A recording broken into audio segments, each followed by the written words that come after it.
नमस्कार। मैं प्राध्यापक आनंद बख्शी, बीकॉम फर्स्ट ईयर में आपका स्वागत करता हूं।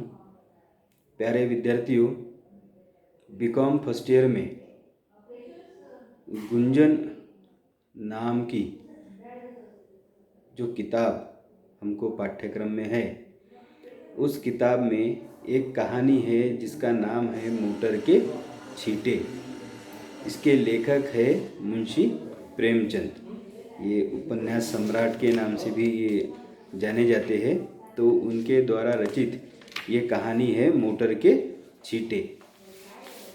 सबसे पहले मैं इनका परिचय यहाँ पर पढ़ता हूँ।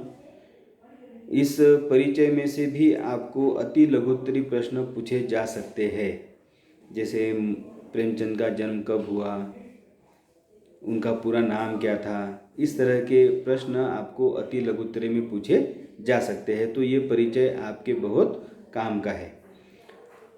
प्रेमचंद का जन्म 31 जुलाई सन 1880 में वाराणसी जिले के लमही नामक ग्राम में हुआ था। 31 जुलाई 1880 में लमही नामक ग्राम में प्रेमचंद जी का जन्म हुआ है। उनका मूल नाम धनपत राय था, यानी उनका असली नाम जो था वो धनपत राय था। आरंभ में वे नवाब राय के नाम से उर्दू में लिखते थे, यानी प्रेमचंद ये उपनाम है उनका। उनके पहले ये नवाब राय नाम से उर्दू में साहित्य की रचना की थी इन्होंने। हिंदी साहित्य जगत में प्रेमचंद उपन्यास सम्राट के रूप में प्रख्यात है। हिंदी साहित्य में मुंशी प्रेमचंद जी को उपन्यास सम्राट के नाम से भी जाना जाता है। उन्हें ग्रामीण एवं कृषक जीवन के कथाकार के रूप में जाना जाता है।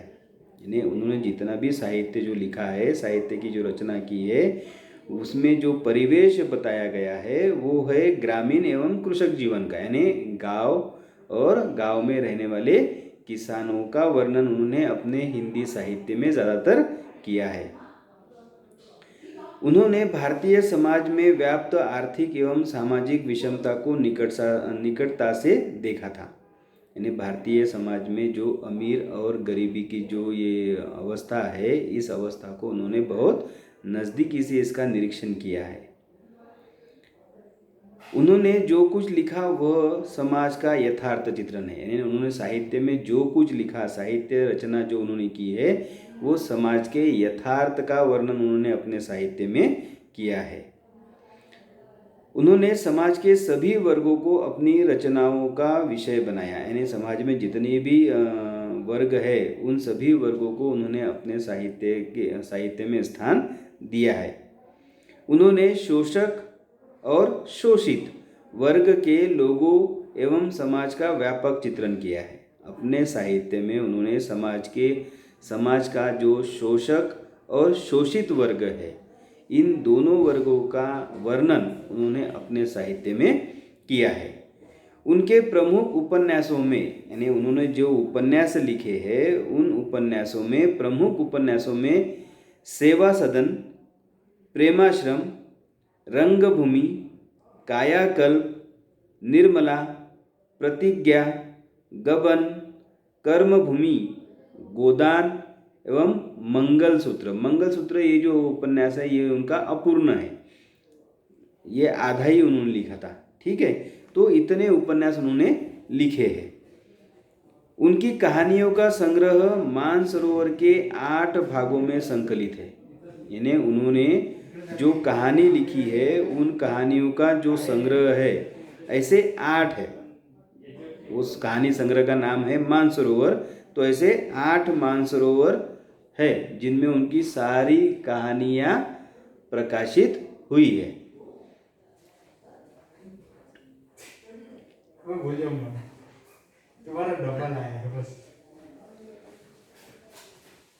साथ ही उन्होंने कई नाटकों की रचना की, जिसमें करबला, संग्राम और प्रेम की विधि प्रमुख है। यानी नाटकों की भी रचना उन्होंने की है, जिसमें 3 नाटक यहाँ पर उन्होंने 3 नाटकों का नाम इन्होंने दिया है, जिसमें करबला, संग्राम और प्रेम की वेदी ये प्रमुख है। निरंतर साहित्य साधना करते हुए 8 अक्टूबर 1936 को उनका स्वर्गवास हुआ था, यानी उनकी मृत्यु हो चुकी थी 8 अक्टूबर 1936 को। प्रस्तुत कहानी में सामाजिक असमानता एवं वर्ग भेद के प्रति आम आदमी का आक्रोश चित्रित किया गया है। यानी ये जो कहानी है, मोटर के छींटे, ये जो कहानी है, इसमें सामाजिक असमानता एवं वर्ग भेद के प्रति आम आदमी का जो आक्रोश है, जो गुस्सा है, उसको यहाँ पर चित्रित किया गया है, उसका वर्णन यहाँ पर किया गया है। ठीक है, अब हम यहाँ पर कहानी देखेंगे। क्या नाम की प्रातःकाल स्नान पूजा से निपट, तिलक लगा, पीताम्बर पहन, खड़ाऊ पाँव में डाल, बगल में पतरा दबा, हाथ में मोटा सा शत्रु मस्तक भंजन ले एक जजमान के घर चला।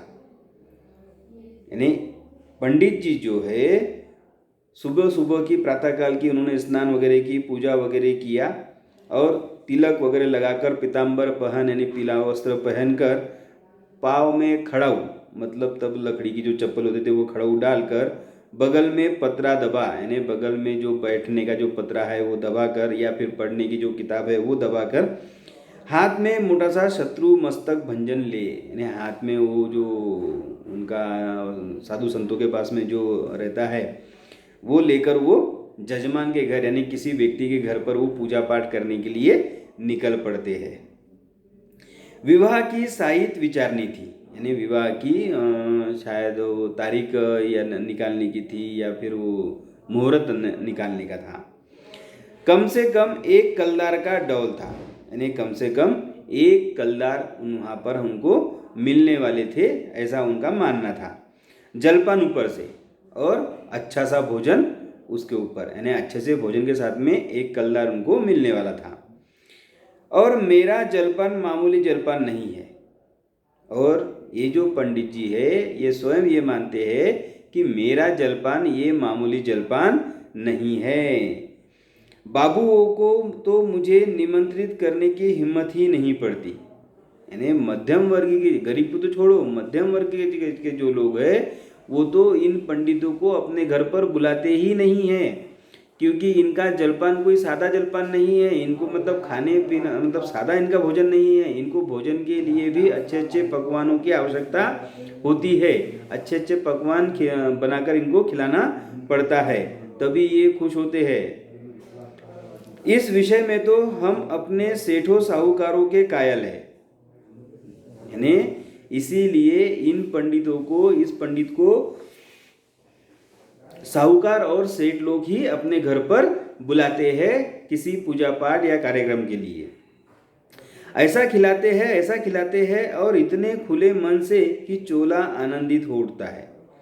यानी ये सेठ और साहूकार लोग ऐसा खिलाते हैं पेट भर के, और इतना अच्छा भोजन खिलाते हैं कि मन आनंदित हो उठता है। जजमान का दिल देखकर ही मैं उनका निमंत्रण स्वीकार करता हूँ। यानी किसके घर का आमंत्रण है, किसने हमें बुलाया है, तो ये हर किसी का आमंत्रण स्वीकार नहीं करते। तो ये जजमान का दिल देखकर ही, यानी किसने बुलाया है, उसका दिल कितना बड़ा है, वो किस प्रकार से हमको भोजन करा सकता है, ये सब देखकर ही वो उनका आमंत्रण स्वीकार करते हैं। अगर उनको ऐसा लगा कि भाई यहाँ मुझे अच्छा भोजन नहीं मिलने वाला है, या फिर ये मुझे अच्छा भोजन खिलाने वाला नहीं है, वो उनका निमंत्रण स्वीकार नहीं करते। खिलाते समय किसी ने रोनी सुनत बनाई और मेरी शुदा गायब हुई। यानी खिलाते समय अगर किसी ने रोनी सूरत बनाई कि कितना खाता है ये, कितना खा रहा है, कितने देर से खा रहा है, अगर ऐसे किसी ने सूरत बना ली तो इनकी भूख गायब हो जाती है। रोकर किसी ने खिलाया तो क्या, यानी इनका ये मानना है कि भाई अगर आप खिलाना चाहते हो तो खुशी से खिलाओ, खुले दिल से खिलाओ, बराबर है। अगर आप खिला रहे हो और रो रो कर खिला रहे हैं कि भाई कितना खा रहा है, ये ख़त्म हो रहा, वो ख़त्म हो रहा, बहुत देर से खा रहा है, बचने वाला नहीं है, तो वो खाने में कोई मज़ा नहीं है और उसे खिलाने का पुण्य भी नहीं मिलने वाला है। ऐसा भोजन कम से कम मुझे तो नहीं पचता।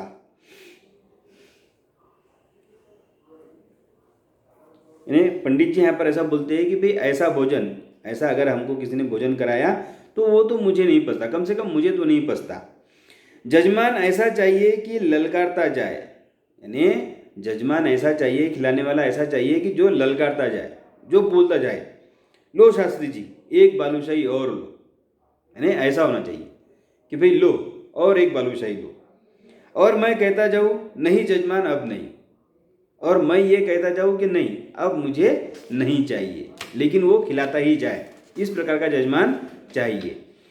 रात खूब वर्षा हुई थी, सड़क पर जगह जगह पानी जमा था, यानी रात में बहुत बरसात हो गई थी और रास्ते पे जो गड्ढे थे उन गड्ढों में पानी बहुत भरा हुआ था, तो सड़कों पर जो गड्ढे थे वहाँ जगह जगह पर पानी उसमें भरा हुआ था। मैं अपने विचारों में मग्न चला जाता था और पंडित जी जो है वो अपने विचारों में मगन होकर वो चले जा रहे थे, रास्ते के एक साइड से वो चले जा रहे थे। तभी कि एक मोटर छप छप करती हुई निकल गई, और तभी एक मोटर जो है, मोटर कार जो है वो रास्ते का पानी उड़ाते हुए छप छप करते हुए वो वहाँ से निकल जाती है। मुंह पर छींटे पड़े, जो देखता हूँ तो धोती पर मानो किसी ने कीचड़ घोलकर डाल दिया हो। यानी जैसी ही वो कार वहाँ से, मोटर कार जो है वो रास्ते से गुजरती है पानी उड़ाते हुए,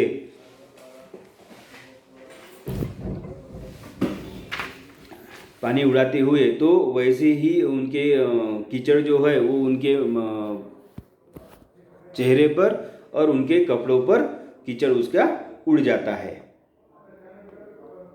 कपड़े भ्रष्ट हुए वो अलग, देह भ्रष्ट हुई वो अलग, आर्थिक क्षति जो हुई वो अलग। यानी उस मोटर कार ने जो पानी उड़ाया था, जो कीचड़ उड़ाया था, उसकी वजह से पंडित जी के कपड़े खराब हो गए, शरीर भी गंदा हो गया, सब कीचड़ उड़ गया शरीर पर, और अब वो ऐसे हालत में तो जा नहीं सकते, तो आर्थिक हानि हुई वो अलग। इस प्रकार से उनका नुकसान हो जाता है, तीन तीन नुकसान उनके हो जाते हैं।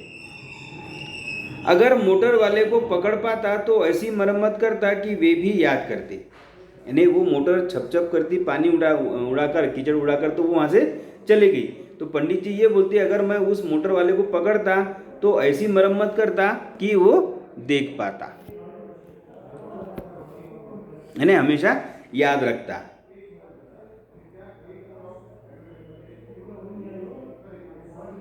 मन महसूस कर रह गया था।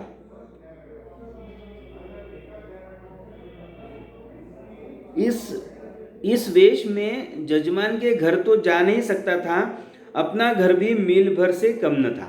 यानी इस हालत में मैं, वो जो जजमान था जिसके घर पे निमंत्रण था, उनके घर तो जा नहीं सकता था, और यहाँ से मेरा भी घर एक मील से कम भर नहीं था, मतलब यहाँ से मेरा भी घर एक मील दूर था। फिर आने जाने वाले सब मेरी ओर देख देख कर तालियां बजा रहे थे, और फिर रास्ते में जो भी आने जाने वाले थे वो सभी इनको देखकर ताली बजा रहे थे।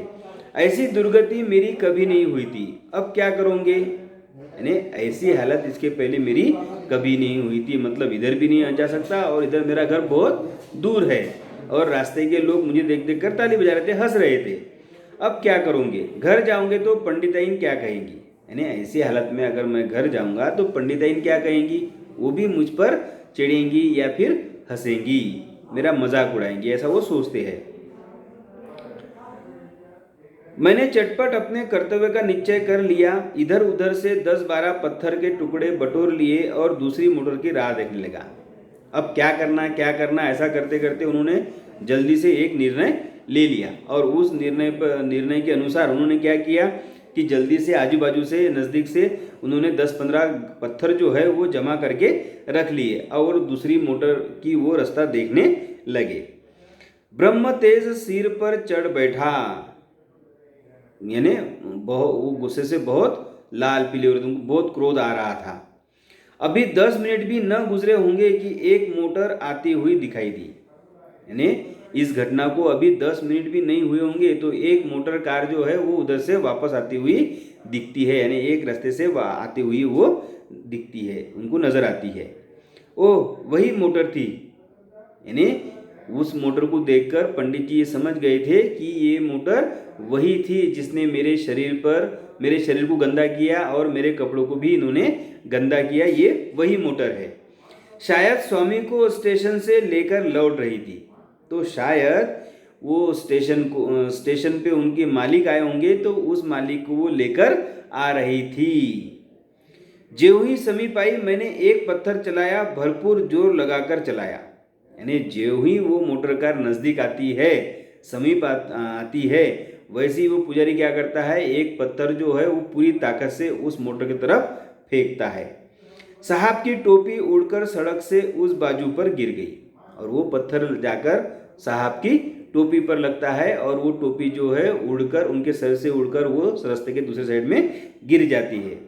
मोटर की चाल धीमी हुई और वैसे ही मोटर की चाल जो है, रफ्तार जो है वो धीमी हो जाती है। मैंने दूसरा फेर किया और तभी पुजारी जी ने, पंडित जी ने दूसरा भी पत्थर उठाकर उस मोटर कार के तरफ उछाल दिया, यानी फेंक दिया। खिड़की के शीशे चूर चूर हो गए और एक टुकड़ा साहब बहादुर के गाल में भी लगा और उस पत्थर से उस कार के खिड़की के शीशे जो है, कांच जो है वो टूट जाते हैं, चूर चूर हो जाते हैं और एक टुकड़ा जो है वो साहब बहादुर के गाल में भी, कांच का एक टुकड़ा जो है वो साहब बहादुर के गाल में भी जाकर लग जाता है। खून बहने लगा और वो कांच का टुकड़ा लगने की वजह से उनके गाल से खून बहने लगता है। मोटर रुकी और साहब उतरकर मेरी तरफ आए और गुस्सा तानकर बोले, सुअर, हम तुमको पुलिस में देंगे। यानी जैसे ही वो कांच का टुकड़ा लगता और खून बहने लगता, तो वैसे ही वो जो साहब है वो खिड़की दरवाज़ा खोलकर, मोटर का दरवाज़ा खोलकर वो जल्दी, वो भी गुस्से में उतरते हैं और उस पंडित की तरफ जाकर गुस्सा तान कर, यानी बुक्का ऐसा तान कर वो बोलते हैं कि हम आपको पुलिस में दे देंगे। इतना सुनना था कि मैंने पोथी पतरा जमीन पर फेंका और साहब की कमर पकड़कर अड़ंगी लगाई तो कीचड़ में भस से गिरे।